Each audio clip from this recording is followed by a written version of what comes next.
تھا اور مجھے آج آپ کے سامنے اور روبرو لا کر رکھ دیا۔ وہ جملہ ان کا یہ تھا کہ حضرت لوگ شہر شہر جاتے ہیں، اس قصبے اور دیہات کو، اس غیر افتادہ علاقے کو کوئی پوچھتا نہیں ہے، اللہ کی نسبت پر اگر آپ نہیں آئیں گے تو کون آئے گا؟ یہ جملہ تھا جس نے میرے سارے عذر، سارے بہانے اور ساری باتوں کو اس نے پس پش ڈال دیا۔ ہم نے اللہ کے نام کی نسبت پر یہ سفر کرنا طے کیا، اور میں سمجھتا ہوں کہ جب مجھے یہ بتایا گیا کہ 2 لڑکیوں نے، مسلم سماج کی 2 بیٹیوں نے قرآن مجید حفظ کر لیا ہے، اور اس علاقے میں پہلی بار ایسا ہوا کہ لڑکیوں نے قرآن مجید حفظ کرنا شروع کیا اور اسے اپنے منزل تک پہنچایا، تو میں سمجھتا ہوں کہ اگر ایسی مناسبت اور ایسا موقع ہو تو انسان کو اپنے قدموں کے سہارے نہیں، سر کے بل آنا چاہیے۔ اور میں آپ کے درمیان پوری عقیدت اور محبت اور اپنائیت کے احساس اور جذبے کے ساتھ حاضر ہوں۔ میرے عزیز دوستوں اور بزرگوں، آج جو مناسبت ہے قرآن مجید کی تکمیل کی، عزیزی معصومہ خاتون بنت عبد الرحمن جو آپ کے اسی گاؤں کی ہیں، اور اسی طریقے سے حافظہ عاطفہ شبنم بنت مرحوم ماسٹر اعجاز احمد، ان دونوں نے جو کارنامہ انجام دیا ہے، یہ اصل میں اسلام کی سچائی اور اسلام کے قیامت تک زندہ رہنے کا زندہ ثبوت ہے۔ آج دنیا میں سینکڑوں، ہزاروں نہیں، لاکھوں اور کروڑوں کتابیں ہیں، اور سینکڑوں اور ہزاروں کتب خانے ہیں، اور کون سا موضوع ہے جس پر کتابیں نہیں ہیں؟ سائنس پر، میتھ پر، سوشل سائنسز پر، جغرافیہ پر، ہسٹری پر، آرٹس اور کلچر پر، اور دنیا کے جتنے علوم کی شاخ ہیں ان سب میں کتابیں لکھی گئی اور آج لکھی جا رہی ہیں۔ لیکن اللہ کی اس کتاب کا یہ امتیاز ہے، بغیر کسی ایگزمپشن اور استثناء کے یہ بات کہتا ہوں کہ دنیا کی یہ واحد کتاب ہے جسے شروع سے لے کر اخیر تک، سورہ فاتحہ سے لے کر سورہ ناس تک پورا کا پورا ازبر یاد کیا جاتا ہے۔ آپ دنیا کی کوئی بھی کتاب ہو، چاہے وہ کسی سبجیکٹ کی ہو، کسی خاص برانچ کی ہو، کسی خاص آرٹس کی ہو، آپ اس کے ایکسپرٹس کو اٹھا لیں۔ آپ کے علاقے میں اگر کوئی ڈاکٹر ہے، بڑے سرجن ہیں، ان کو بلا کر پوچھئے گا کہ آپ نے سرجری کی جو کتاب اپنے سلیبس میں پڑھی تھی، کیا اس کتاب کا حرف اور اس کا پورا ٹیکسٹ زبانی یاد ہے؟ دنیا کا کوئی سرجن اپنے سلیبس کی کتاب کو زبانی یاد نہیں رکھتا۔ ہاں، اس کے اصول ہیں، پرنسپلز ہیں، اس میں بتائے ہوئے میتھڈ اور طریقہ کار ہیں، ان کو زبانی یاد کیا جاتا ہے، لیکن اس کا ٹیکسٹ زبانی یاد نہیں کیا جاتا۔ یہی حال دنیا کے تمام علوم کا ہے، اور بات صرف علوم تک کی نہیں ہے۔ آپ جانتے ہیں کہ اس دنیا میں ہزاروں دھرم اور مذہب کے ماننے والے لوگ موجود ہیں۔ ہمارے اس دیش میں ہمارے بھائی ہندو بھائی ہیں، اسی دیش میں جینی ہیں، بدھسٹ ہیں، کرسچن ہیں، اور نہ جانے کس کس دھرم اور مذہب کے پیروکار اور ان کے ماننے والے لوگ موجود ہیں، اور ان کے پاس ان کی مقدس کتاب موجود ہے۔ وہ اپنی کتاب کو احترام کی نگاہ سے دیکھتے ہیں۔ ہمارے ہندو بھائیوں کے پاس 4 ویدے ہیں، اس کے علاوہ رامائن ہے اور پرانس ہیں، اور نہ جانے کون کون سی کتابیں ہیں، بھگوت گیتا ہے۔ اسی طریقے سے ہمارے سکھ بھائیوں کے پاس گرو گرنتھ صاحب ہے، کرسچنز کے پاس بائبل ہے، یہودیوں کے پاس ان کی مذہبی کتابیں آج بھی موجود ہیں، چاہے وہ جس شکل میں موجود ہوں۔ لیکن پوری دنیا میں کیا آپ بائبل کا، ویداس کا، گرو گرنتھ صاحب کا، یا کسی ایشور وانی یا کسی مذہبی کتاب کا کوئی حافظ آپ نے دیکھا؟ کسی کتاب کا حافظ دنیا میں کہیں موجود نہیں ہے۔ میں آپ کو بتاؤں کہ آج سے 15-20 سال پہلے کی بات ہے، ہمارے دیش میں ایک ہندو بہن نے ویدوں کے 100-200 اشلوک زبانی یاد کر لیے تھے، تو اس کے لیے ناگپور میں ایک بہت بڑا جشن کیا گیا تھا، اور اس میں پورے ہندوستان کے بڑے بڑے پنڈت اور پروہتوں کو بلایا گیا تھا اور کہا گیا تھا کہ دیکھو یہ خاتون ہیں اور انہوں نے ویدوں کے 100-150 اشلوک زبانی یاد کر لیے ہیں، یہ ہمارے لیے کتنا بڑا فخر کا کارنامہ ہے۔ لیکن آپ کو بتا دوں کہ ہمارے گلی کوچوں میں، ہمارے مدرسوں اور مسجدوں میں اور گھر گھر میں اللہ کا شکر ہے ایسے افراد موجود ہیں، آپ کے شہنشی پر یہاں پر 20 حافظ قرآن موجود ہوں گے جنہوں نے قرآن مجید کا ایک ایک حرف زبانی یاد کیا ہو اور ایک بیٹھک میں پورا کا پورا قرآن سنا سکتے ہیں۔ یاد رکھیے گا، یہ اس امت کا معجزہ ہے، یہ اس امت کی کرامت ہے، یہ اس امت کے زندہ ہونے کی دلیل ہے۔ اور بتا دوں میں آپ کو، جس طریقے سے پوری دنیا میں پچھلے 1450 سال میں اسلام کو ختم کرنے کی کوشش کی گئی، مسلمانوں کا قتل و خون کیا گیا اور مسلمانوں کے خون کی ہولیاں کھیلی گئی اور یہ کوشش کی گئی کہ مسلمانوں کو ہمیشہ کے لیے صفحہ ہستی سے مٹا دیا جائے، ان کا وجود ختم کر دیا جائے، لیکن آخر کیا بات ہے کہ وہ طاقتیں جو مسلمانوں کی عداوت پر آمادہ تھی وہ نیست و نابود ہو گئی۔ وہ سویلائزیشن اور وہ سپر پاور جنہوں نے اسلام پر بندش لگانے کا خواب دیکھا تھا، ان کے ٹکڑے ٹکڑے ہو گئے اور ان کی بخیہ ادھیڑ کر رکھ دی گئی۔ لیکن اسلام اپنی پوری تابانی کے ساتھ، اپنی پوری طاقت و توانائی کے ساتھ، اپنی پوری دلیل اور حجت کے ساتھ آج بھی زندہ ہے۔ اور آج کا سپر پاور، چاہے وہ امریکہ ہو، چاہے انگلینڈ ہو یا دنیا کی دوسری طاقتیں ہوں، وہ مختلف سازشیں رچتے ہیں، مختلف قوانین بناتے ہیں، سویلائزیشن کے نام پر یونائٹڈ نیشن کے ذریعے سے نئے نئے قواعد بنائے جاتے ہیں، نئے نئے قوانین بنائے جاتے ہیں تاکہ اسلام کو زیر کیا جا سکے۔ لیکن اللہ کا شکر اور اس کا کرم ہے کہ اس دیہات میں جو ہزاروں اور لاکھوں میل دور ہے، مکہ سے، مدینہ سے، اس علاقے میں اتنے ہزار لوگ آج اللہ کے کلام کو سننے کے لیے، اللہ کے کلام کی نسبت پر یہاں جمع ہے۔ یہ دراصل اس بات کا ثبوت ہے، یاد رکھیے گا کہ اللہ کی کتاب ہماری زندگی کی علامت ہے۔ جب قوموں نے اللہ کی کتاب کو اپنے سینے سے لگایا، قرآن مجید کو عزت و احترام کی نگاہ سے دیکھا اور اللہ کی کتاب کو اپنی زندگی میں نافذ کیا، تو یاد رکھیے گا اس قوم کو دنیا کی کوئی طاقت اور دنیا کا کوئی سپر پاور تباہ و برباد نہیں کر سکتا۔ جیسے آپ دیکھتے ہیں کہ سورج کا کام روشنی دینا ہے، اور جب سورج نکل آئے تو دنیا کی کوئی طاقت اس کی روشنی کو روک نہیں سکتی، کوئی اندھیرے کو تھام کر نہیں رکھ سکتا۔ اسی طریقے سے پانی کا کام آگ بجھانا ہے، زمین میں پیداوار لانا ہے، زندگی پیدا کرنا ہے۔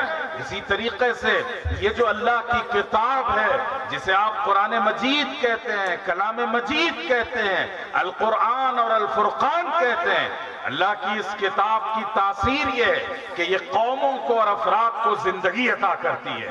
اور جتنا سورج کی روشنی پر آپ کو یقین ہو اور جتنا بارش کی تاثیر پر آپ کو یقین ہو، اس سے زیادہ آپ کو یقین اللہ کی اس کتاب پر رکھنا چاہیے۔ اس لیے کہ آقا علیہ السلام نے فرمایا تھا اور بجا کہا تھا کہ ان اللہ لا يرفع بهذا الكتاب اقواما ويضع بها آخرین۔ اللہ تعالیٰ اس کتاب کے ذریعے سے، قرآن مجید کے ذریعے سے قوموں کو بلندی عطا کریں گے، اقتدار عطا کریں گے، شوکت و قوت عطا کی جائے گی، عزت عطا کی جائے گی۔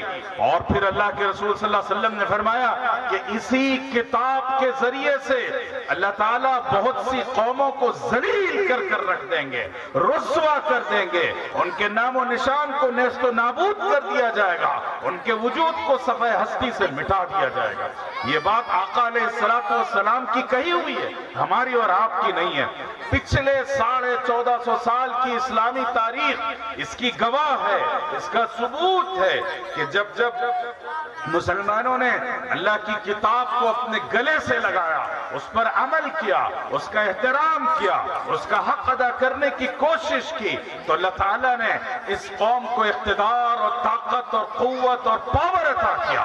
اور جب لوگوں نے اللہ کی کتاب سے روگردانی کی، اس کی عزت کا لحاظ نہیں رکھا، اس کی عصمت و ناموس کو نظر انداز کیا، تو پھر اللہ تعالیٰ نے ان قوموں کو ذلیل اور رسوا کیا۔ آپ نے دیکھا عرب وہ بدو لوگ تھے، وہ دیہاتی لوگ تھے، ان کے پاس کوئی سویلائزیشن نہیں تھا، کوئی بڑا کلچر نہیں تھا، ان کے پاس کوئی طاقت نہیں تھی، ان کے پاس کوئی صنعت نہیں تھا، ان کا گزر بسر یا تو کھیتی باڑی پر ہوتا تھا یا پھر تجارت پر ہوتا تھا۔ لیکن آپ دیکھیں کہ نہ مکہ میں نہ مدینے میں، قدیم پوری تاریخ اٹھا لیجئے، نہ ان کے پاس آرکیٹیکچر تھا، نہ ان کے پاس کوئی رچ کلچر تھا۔ لیکن کیا عجیب بات ہوئی کہ اللہ کا کلام اس سرزمین پر اترا اور لوگوں نے اللہ کے کلام کو اپنی آنکھوں سے لگایا، اپنے دل میں محفوظ کیا اور اپنی زندگی میں اسے نافذ کیا، تو دیکھتے دیکھتے پورا کا پورا عرب فتح ہو گیا، مصر و شام فتح ہو گیا، چین تک مسلمانوں کی فوجیں پہنچی، یورپ کے دروازوں پر مسلمانوں نے دستک دیا اور ہندوستان اور سندھ کو فتح کر لیا۔ آخر یہ کیسے ممکن ہوا؟ یہ اس طرح ممکن ہوا کہ انہوں نے کتاب کو، قرآن مجید کو اپنا امام بنایا، اپنا مقتدی بنایا، اور اس کی اتباع اور پیروی میں وہ پوری دنیا کو فتح کرتے چلے گئے۔ اور انہوں نے سائنس میں، انہوں نے ٹیکنالوجی میں، اس دور کی جتنی سائنس کی شاخیں تھیں ان سب میں وہ امامت کرتے رہے۔ یہ صرف اور صرف قرآن کا فیض تھا۔ تو میری خواتین، بہنیں اور مائیں یہاں بیٹھی ہیں اور یہ سب نوجوان یہاں بیٹھے ہیں، آپ کے لیے یہ پیغام ہے کہ آپ اگر اپنے بچوں کو عزت کا حامل دیکھنا چاہتے ہیں، آپ چاہتے ہیں کہ ان کا مستقبل درست ہو، آپ چاہتے ہیں کہ یہ خوب ترقی کریں، آپ چاہتے ہیں کہ یہ پورے ملک اور قوم میں عزت حاصل کریں، تو یاد رکھیے گا اس کے ہزار راستے ہو سکتے ہیں، لیکن سب سے طاقتور، سب سے کامیاب اور سب سے نیک کوئی راستہ ہے تو وہ اللہ کی کتاب کا ہے۔ اس لیے جو خواتین یہاں بیٹھی ہیں اور جو پیرنٹس اور گارجین اور والدین یہاں بیٹھے ہیں، وہ عہد کر کر اٹھیں کہ ہم اپنے گھر میں چاہے بیٹا ہو یا بیٹی ہو، ہر ایک کو اللہ کی کتاب کا علم سکھائیں گے۔ آپ وعدہ کرتے ہیں یا نہیں کرتے؟ بتائیے آپ سب۔ یہ خواتین سو رہی ہیں۔ آپ اللہ کی کتاب کو پڑھنے پڑھانے کا مزاج پیدا کریں گی اپنے گھروں میں انشاءاللہ۔ تو یہ بنیادی چیز ہے کہ اللہ کی کتاب سے اپنے رشتے کو جوڑ لیجئے۔ میرے عزیز دوستو، دیکھیے قرآن کو سمجھیے۔ قرآن کس کو کہتے ہیں؟ اے بچوں، یہاں بات کون کر رہے ہیں؟ روکیے بچوں کو۔ دیکھیے قرآن کی تاثیر کیا ہے؟ قرآن کی تاثیر یہ ہے، آپ جانتے ہیں کہ یہ پوری کائنات صرف اللہ کے کن سے وجود میں آئی ہے یا نہیں ہے؟ یہ چاند ہے، ستارے ہیں، جنگلات ہے اور ایسٹرونومی ہے اور سمندر ہے اور پھر یہ پورا کا پورا ارتھ ہے، یہ سارا کا سارا نظام صرف اللہ کے لفظ کن کی بنیاد پر آیا۔ اللہ نے کہا پیدا ہو جاؤ، تو یہ سب کے سب وجود میں آ گئے اور ایک نظام کے تحت چلنے لگے۔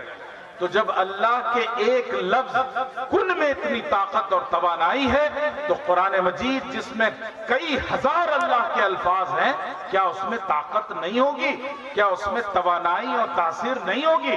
یقین مانیے دنیا میں سب سے طاقتور اور سب سے سچی کوئی کتاب ہے تو وہ صرف اللہ کی یہ کتاب ہے۔ اللہ کی اس کتاب کو پڑھتے جائیے، یہ آپ کو انرجی عطا کرے گی، ہدایت عطا کرے گی، روشنی عطا کرے گی، غم اور مشکلات سے آپ کو باہر نکالے گی، آپ کا علاج کرے گی، آپ کے امراض اور آپ کے دلوں کے امراض کو ختم کرے گی، شفا عطا کرے گی۔ یہ اللہ کی کتاب کی تاثیر ہے۔ اور ہم نے بتایا کہ سورج اور سمندر اور پانی پر جتنا آپ کو یقین ہے، اس سے زیادہ قرآن کی تاثیر پر یقین رکھیے۔ دوسری بات میں آج آپ کے سامنے یہ رکھنا چاہتا ہوں کہ دیکھیے یہاں بہت سے مدرسے ہوں گے، لڑکوں کے بھی لڑکیوں کے بھی۔ عام طور پر ہر سال لڑکوں کے مدرسے سے حافظ بن کر آتے ہیں، یہ بہت قابل مبارکباد بات ہے۔ وہ سارے پیرنٹس، وہ تمام تر والدین اور گارجینز مبارکباد کے مستحق ہیں کہ جن کے گوشہائے جگر کو اللہ تعالیٰ نے قرآن مجید حفظ کرنے کا موقع دیا۔ لیکن آج کی مناسبت، آج کا آپ کا یہ اجلاس اس حیثیت سے ممتاز ہے کہ آج دو بیٹیوں نے آپ کے سماج کی، مسلمانوں کی، انہوں نے قرآن مجید کو حفظ کیا ہے۔ یہ بہت غیر معمولی بات ہے۔ جب ہم لڑکیوں کے حفظ کی تکمیل کا یہ جشن منا رہے ہیں تو ہمیں یاد کرنا چاہیے کہ اسلام کے لیے خواتین نے کیسی قربانیاں دی، ان کا کتنا بڑا کنٹریبیوشن رہا ہے، اور کس طریقے سے اسلام کی دعوت اور اس کی تعمیر اور اشاعت میں خواتین کا حصہ رہا ہے۔ ہم نے اسے فراموش کر دیا۔ ہم سمجھتے ہیں کہ اسلام کی دعوت کو پہنچانے میں، اس کی اشاعت میں، اس کی تبلیغ میں، تصنیف و تالیف اور کتابوں کے لکھنے میں صرف مردوں کا حصہ رہا ہے۔ ہمیں اپنا سبق یاد کرنا چاہیے، ایسا بالکل نہیں ہے۔ دیکھیے، اللہ کے رسول صلی اللہ علیہ وسلم پر سب سے پہلی وحی غار حرا میں نازل ہوئی اور آپ تنہا تھے۔ وہاں سے دوڑے بھاگتے رسول اللہ صلی اللہ علیہ وسلم کہاں گئے؟ اپنے کسی چچا کے گھر نہیں گئے، اپنے رشتہ دار کے گھر نہیں گئے، کسی مرد اپنے دوست اور اپنے ساتھی کو نہیں تلاش کیا، بلکہ حضور صلی اللہ علیہ وسلم کو جو گوشے عافیت ملا، جس جگہ جا کر سکون ملتا تھا، وہ حضرت خدیجہ رضی اللہ تعالیٰ عنہ کا دامن تھا۔ چنانچہ رسول اللہ صلی اللہ علیہ وسلم دوڑتے بھاگتے حضرت خدیجہ کے پاس پہنچے۔ اس سے یہ پتہ چلا کہ خواتین اگر سوجھ بوجھ کی ہوں اور ان کے اندر شعور ہو تو وہ سماج میں، خاندان میں بہت اہم کردار ادا کر سکتی ہیں۔ چنانچہ حضرت خدیجہ نے رسول اللہ صلی اللہ علیہ وسلم کی جو کیفیت دیکھی تو حضرت خدیجہ نے چند جملے کہے۔ وہ جملے میں آج بھی آپ کو سنانا چاہتا ہوں، لیکن یہ بتا دوں کہ اسلامی علوم میں ایک قرآن مجید ہے، تفسیر اور قرآن کا فن ہے، دوسرا حدیث اور حدیث سے متعلقہ فنون ہے، تیسرا فقہ اسلامی ہے، چوتھا سیرت نبوی ہے، اور سیرت نبوی کو آپ تیسرے نمبر پہ رکھیں، اور پھر بقیہ علوم آتے ہیں۔ آپ کو میں یہ بتانا چاہتا ہوں کہ اسلامی علوم میں جو سیرت نبوی سب سے اہم ترین فن ہے، جس کے ذریعے سے ہمیں آقا علیہ السلام کی زندگی، ان کا طور طریقہ، ان کے اخلاق و کردار، ان کا لوگوں کے ساتھ بیہیویئر اور رویہ، اس کا پتہ چلتا ہے۔ اس فن کی بنیاد حضرت خدیجہ رضی اللہ تعالیٰ عنہ نے رکھی۔ اس کے لیے کوئی بڑے امام اور مختلف صحابہ میں سے بعد میں لوگوں نے اس میں حصہ ادا کیا، لیکن سب سے پہلے اس کی جو بیج بویا تھا وہ ام المومنین حضرت خدیجہ رضی اللہ تعالیٰ عنہ نے۔ تو خواتین، آپ کے لیے بڑے شرف کی بات ہے کہ اس علوم اسلامی میں جو سب سے اہم ترین فن ہے، جو رسول اللہ صلی اللہ علیہ وسلم کی ذات گرامی کے گرد گھومتا ہے، اس فن کی بنیاد آپ نے رکھی۔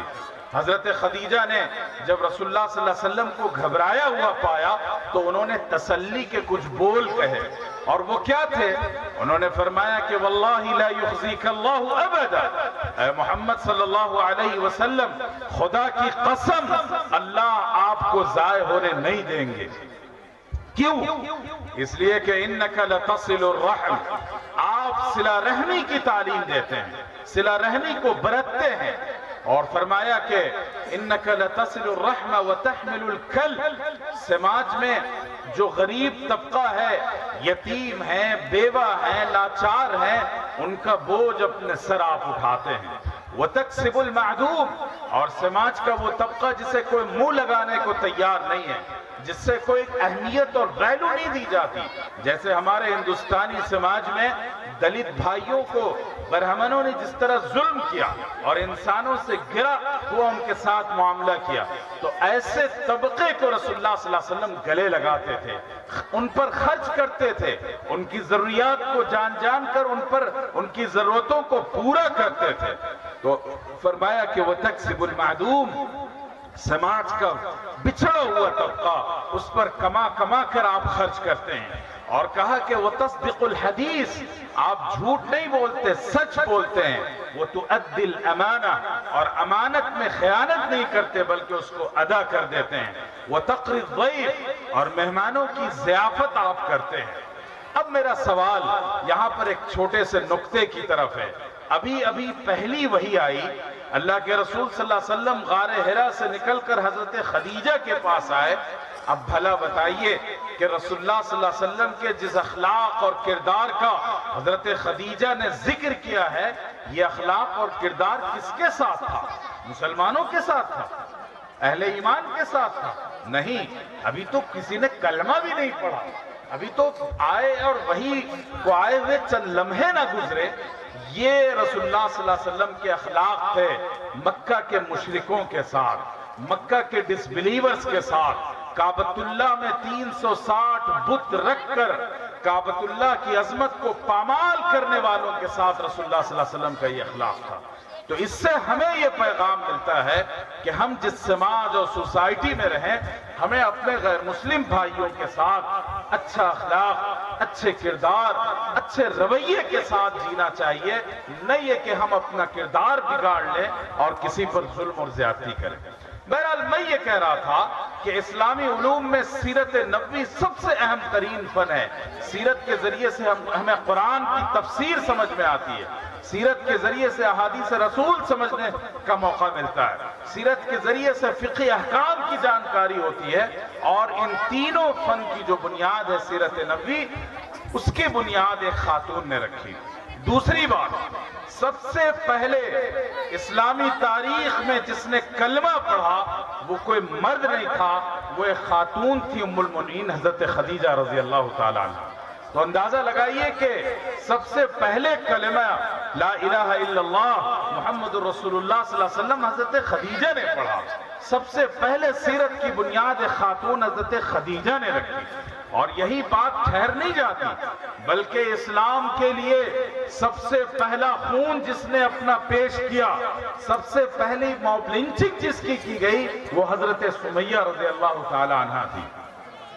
اور پھر اس کے بعد اسلام کی دعوت و اشاعت میں مال سے، اپنے ایسٹ اور اپنی صلاحیتوں کے ذریعے سے جس نے سب سے زیادہ خرچ کیا، وہ حضرت خدیجہ رضی اللہ تعالی عنہ تھی۔ اور آگے چلوں، قرآن مجید یہاں ہماری بچیوں نے حفظ کیا ہے۔ قرآن مجید کو سب سے پہلے جن لوگوں نے حفظ کیا، اس میں ام المؤمنین حضرت عائشہ اور حضرت ام سلمہ رضی اللہ تعالی عنہ۔ تو اس سے آپ اندازہ لگائیے کہ اسلام کی تعمیر و ترقی اور قرآن اور حدیث کی حفاظت میں خواتین کا کتنا بڑا کردار ہے۔ ہمارے علماء یہاں موجود ہیں، آپ کو میں بتاتا چلوں کہ صرف حضرت عائشہ رضی اللہ تعالی عنہ نے قرآن مجید کی تفسیر کے لیے جو ان کی روایتیں ہیں اور ان کے اقوال ہیں، وہ 700 تک پہنچے ہوئے، یعنی کہ قرآن میں 114 صورتیں ہیں، اور حضرت عائشہ کے جو تفسیری اقوال اور قرآن مجید کی تفسیر کے لیے جو ان کی روایتیں ہیں، ان کی تعداد 700 سے زیادہ ہے۔ یعنی اگر ان روایتوں کو الگ کر دیں تو قرآن کی بہت سی آیتوں کا معنی اور مفہوم سمجھنا آپ کے لیے مشکل ہوگا۔ اسی طریقے سے حدیثیں جن صحابہ نے بہت زیادہ روایت کی ہیں، وہ 5 صحابہ کرام میں حضرت عائشہ رضی اللہ تعالی عنہ کا نام ہے۔ 2210 حدیثیں حضرت عائشہ نے نقل کی ہیں۔ اتنی روایتیں نہ حضرت ابو بکر سے ہیں، نہ حضرت عمر سے ہیں، نہ حضرت عثمان سے، نہ حضرت علی رضی اللہ تعالیٰ عنہ اجمعین سے۔ اتنی زیادہ روایتیں حضرت عائشہ سے ہیں۔ میں یہ اس لیے بتا رہا ہوں کہ یاد رکھیے گا کہ اسلام کی تاریخ میں خواتین نے ہمیشہ بہت بڑا کردار ادا کیا ہے، لیکن افسوس یہ ہے کہ دھیرے دھیرے ہم نے خواتین کی اس حصہ داری کو ختم کر دیا۔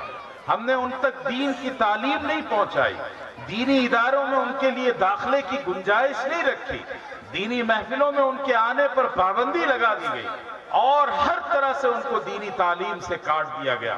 یہ ظلم ہے، یہ زیادتی ہے، یہ ناانصافی ہے۔ اس لیے ہمارا اور معاشرے کا یہ فریضہ ہے اور علماء کی یہ ذمہ داری ہے کہ آپ خواتین کی تعلیم و تربیت اور دینی ماحول فراہم کرنے کے لیے انہیں پورا کا پورا نظم کریں۔ ایسے ادارے قائم کیجئے جن اداروں کے ذریعے سے ہماری لڑکیاں حافظہ بنیں، عالمہ بنیں، مفتیہ بنیں، حدیث کی محدثہ بنیں اور قرآن مجید کی مفسرہ بنیں۔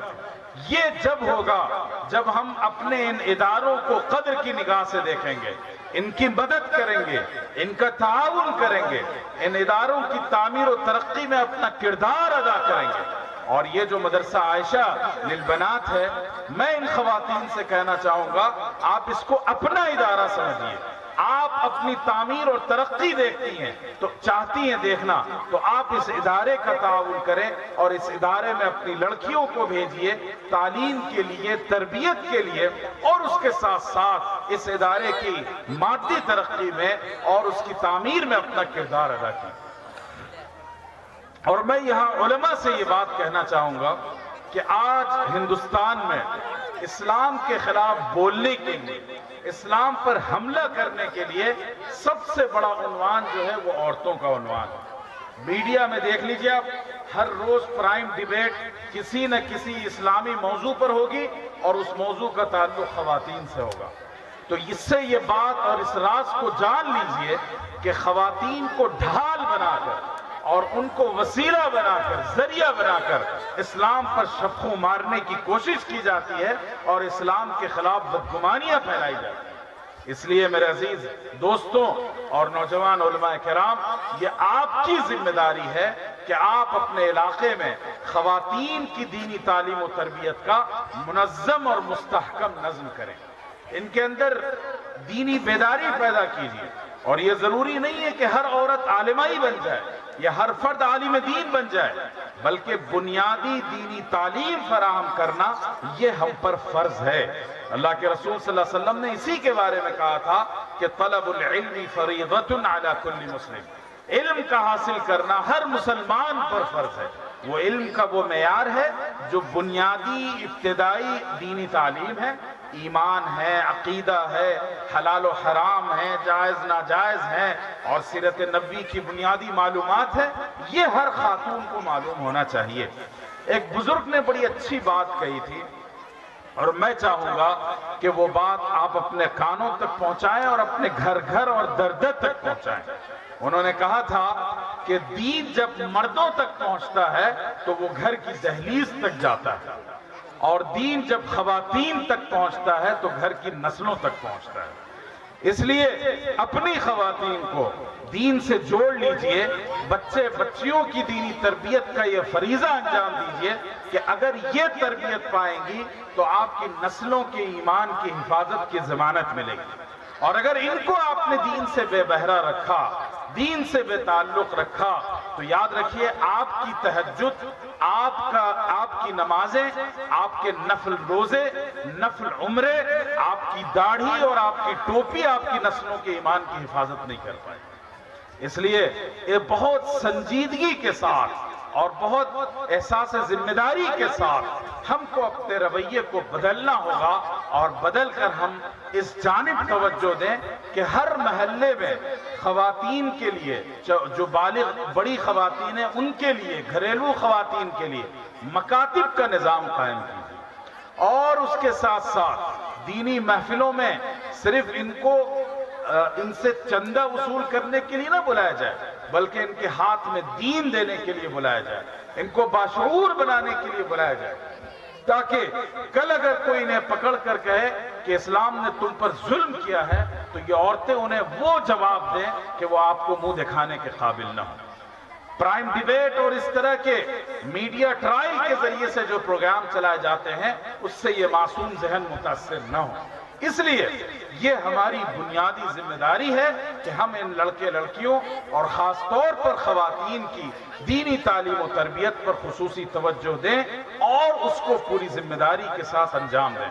تو میں آپ سے سوال کرنا چاہتا ہوں اور آپ کا جواب سننا چاہتا ہوں، بتائیے کہ آپ لوگ اپنے علاقے معمر خواتین جو اڈلٹ اور تعلیم بالغان کا نظام ہے وہ خواتین کے لیے قائم کریں گے یا نہیں کریں گے؟ اتنا ہلکا انشاءاللہ چلے گا اس سے؟ زور سے بولیے ماشاءاللہ تبارک اللہ، اللہ قبول فرمائے آپ کے انشاءاللہ۔ اب اس کے بعد ایک اور بات میں آپ سے کہنا چاہتا ہوں، تیسری بات ہے، وہ یہ ہے کہ دیکھیے آپ لوگ کھیتی باڑی کرتے ہیں، لکڑیاں چنتے ہیں، لکڑیاں چن کر اس کا ایندھن بناتے ہیں۔ آپ جانتے ہیں کہ ایندھن بنانے کے لیے لکڑیوں کو توڑ کر آپ چولہے میں ڈالتے ہیں، ہے یا نہیں ہے؟ تبھی جا کر وہ جل جاتا ہے، خاکستر ہو جاتا ہے، آگ لگتی ہے اور آپ کھانا کھاتے ہیں۔ لیکن اگر لکڑیوں کا کوئی بڑا گٹھا ہو، کیا آپ اس کو اس طرح توڑ کر ایندھن بنا سکتے ہیں؟ نہیں بنا سکتے تھے۔ میرے دوستوں، آپ مسلک مسلک جب تک کھیلتے رہیں گے، الگ الگ مسلک کے نام پر مسلمانوں کو گمراہ کرتے رہیں گے، ان میں اختلاف اور انتشار پیدا کرتے رہیں گے، دوسری قومیں آپ کو توڑ توڑ کر ایندھن بنا کر جلاتی رہیں گی اور اس پر اپنی روٹیاں سینکتی رہیں گی۔ اور آج یہی ہو رہا ہے۔ آج ہم بریلوی ہیں، دیوبندی ہیں، اہل حدیث ہیں اور فلانے ہیں، ہم انہی جھگڑوں میں پڑے ہوئے ہیں، اور آئے دن آپ کی لڑکیوں کو اچک کر بولے جا رہے ہیں، آئے دن آپ کی نسلوں کو وہ کفر و شرک میں ڈھالنے کی کوشش کر رہے ہیں، آپ کے بچوں کے دل و دماغ پر، ان کے ایمان پر ڈاکہ ڈال رہے ہیں، اور ان سے مشرکانہ کام کروایا جاتا ہے، سوریہ نمسکار جیسے مشرکانہ کام کروائے جاتے ہیں۔ آخر یہ کیوں ہو رہا ہے؟ اس لیے کہ ہم وہ ناسمجھ قوم ہیں جنہوں نے اپنے مسلک و مشرب کو اپنا دین بنا دیا۔ اللہ کے رسول صلی اللہ علیہ وسلم کیا انہی مسلک و مشرب کی نسبتوں کے ساتھ بھیجے گئے تھے؟ اللہ کے رسول صلی اللہ علیہ وسلم نے فرمایا تھا، اليوم اکملت لکم دینکم واتممت علیکم نعمتی ورضیت لکم الاسلام دینا۔ میں نے آج، اللہ نے کہا کہ ہم نے آج اپنا دین مکمل کر دیا ہے اور اپنی یہ نعمت تمہارے اوپر پوری نازل کر دی ہے، اور اللہ نے فرمایا وَرَضِيتُ لَكُمُ الْإِسْلَامَ دِينًا، ہم نے تمہارے لیے جو آئیڈینٹی